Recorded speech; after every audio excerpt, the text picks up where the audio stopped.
We are heading up from Woodside up to Big Basin. This is just the beginning of sort of 84 going towards the coast, but we're going up into the Front Range.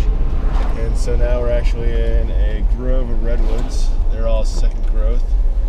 And this is just one of the roads to get up the mountains. So these oak trees here, live oaks, are they? Yep, Coast Live. Yeah. And so they're actually evergreens. They hold on their leaves. They don't drop their leaves. So they're not deciduous. So the oak leaf actually has little sharp points on it in a sense, and then very waxy. What's going on there? I've just seen some Douglas fir and some maples of some sort as well. There's a big leaf maple in here, and there's Doug firs in here. And then also you'll have buckeye, California buckeye.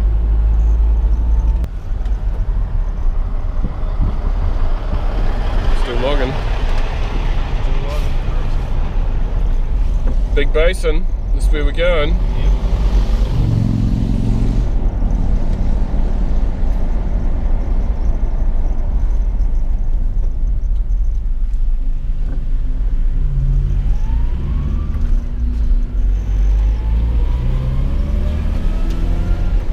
Road narrows.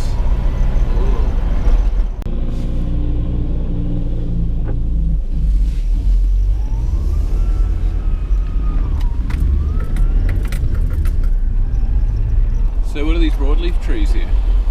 Are they kind of oak or are they poplar or something? Don't know. Or are they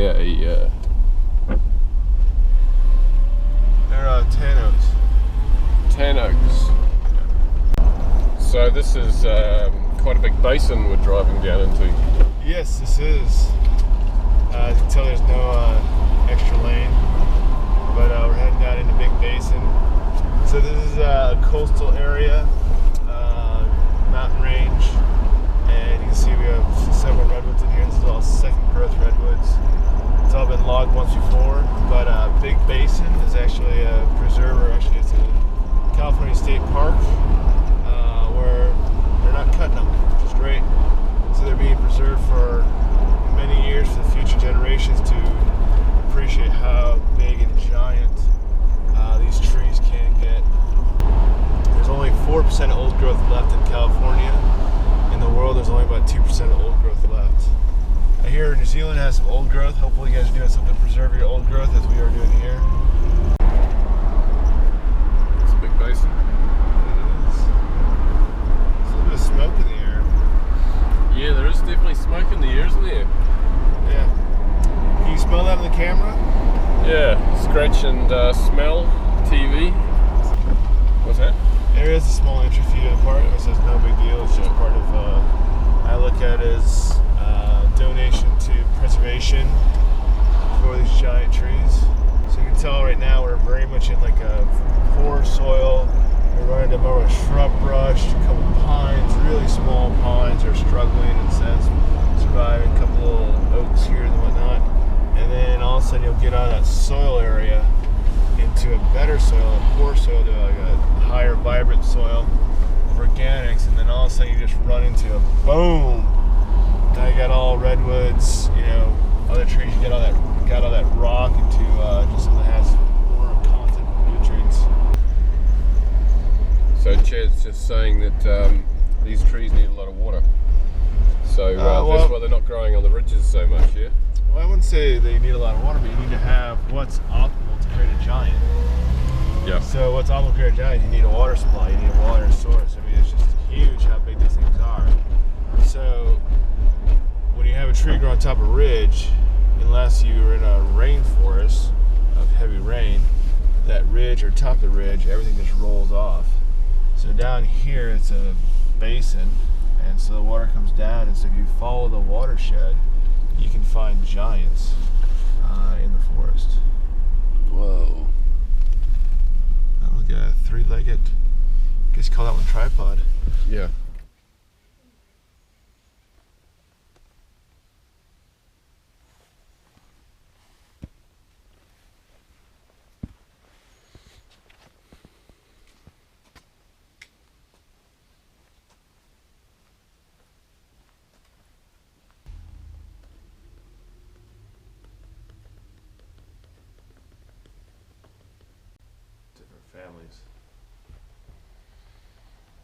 but they actually would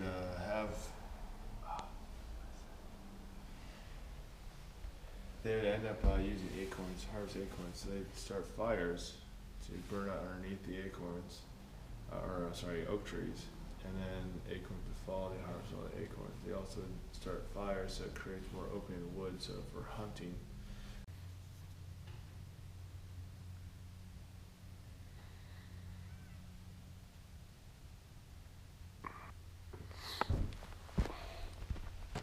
Is it on?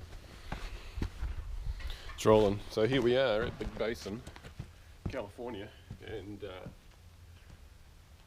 the size of this tree. It's monstrous. I'm pretty excited to be here, and big thumbs up to Chad for taking the time out to do this for me.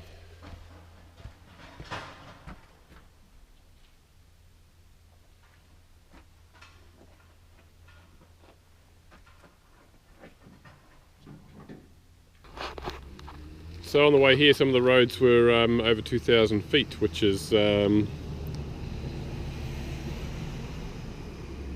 600 meters. It's quite high. Let's go on the Redwood Trail. Sounds great.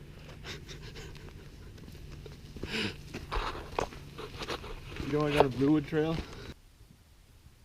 Oh, hey Andy, look at that tree over there. Wow, it's amazing. Massive. Oh, Oh, did you see that one? Oh, that is. Big tree. That's why that thick bark, Andy. Don't you remember from the talk, from the German video? I remember. It's The Sequoia gigantea, but these are actually the Sequoia sempervirens. These are coastal redwoods. They're big, but they're not the biggest. But they're tall. yeah. Currently holds the record for being the tallest tree. This species right here. I heard some Australians had some records in eucalyptus, but they cut them all down, so they don't exist anymore. Yeah, although I won't say what I just thought. When there's a Archangels that's out of Michigan, they're cloning redwood trees.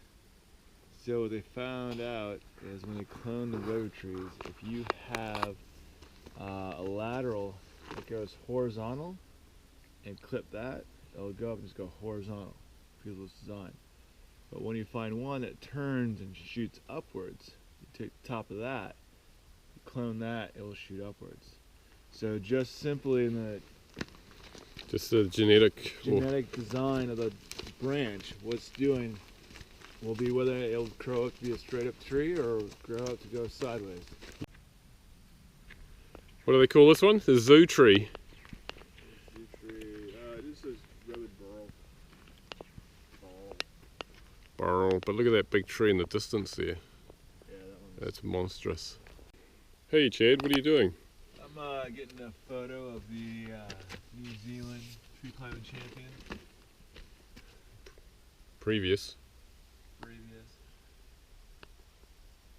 Hanging out in a chimney. That's what happens with fires. Yep. Fires do damage to trees. Still well alive though. Oh yeah. You can see all the live cambium trying to go across. It's pretty much a stand of Douglas fir here. Yep. You got 3 firs in front, 2 more over there, then you got redwood in the background. Redwood. Fir. Be overthrown by wind. The light brown cones of this tree, 3 to 4 inches long, are easily identified by the 3-pointed brackets between of the cone scales. Oh, a bit like that. Yep. Very cool.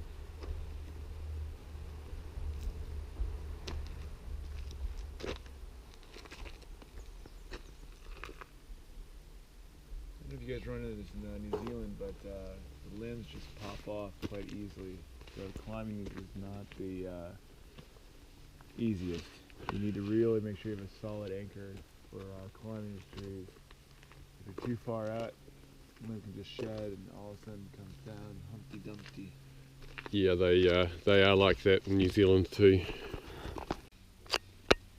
One thing I do notice when looking at these trees in the forest is that and thinking about how we photographed the Rimu tree in New Zealand forest, and how the National Geographic photographed the redwood trees, that the space and openness between the trees is quite different from the New Zealand forest. That's why we had to find a tree that had a subcanopy tree falling down in front, because this is there is a subcanopy of these tan oaks, but apart from that there's not much apart, except the conifers.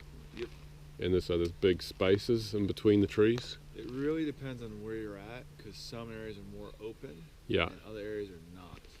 The lower part of the canopy, shooting a vertical, put its own branches out.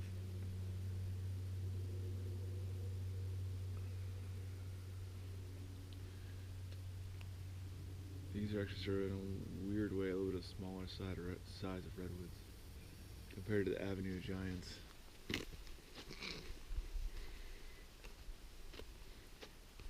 Look at this monster.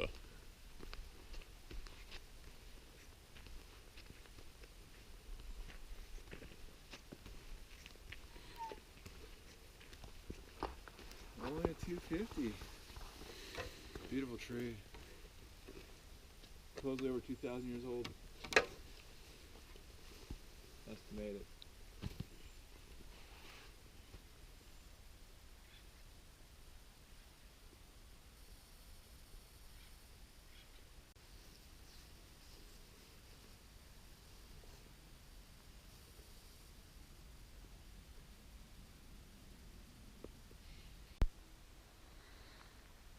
This is the mother of the forest. Huge cavity in there. Magnificent tree. And we've been really blessed so far to just have the trail to ourselves.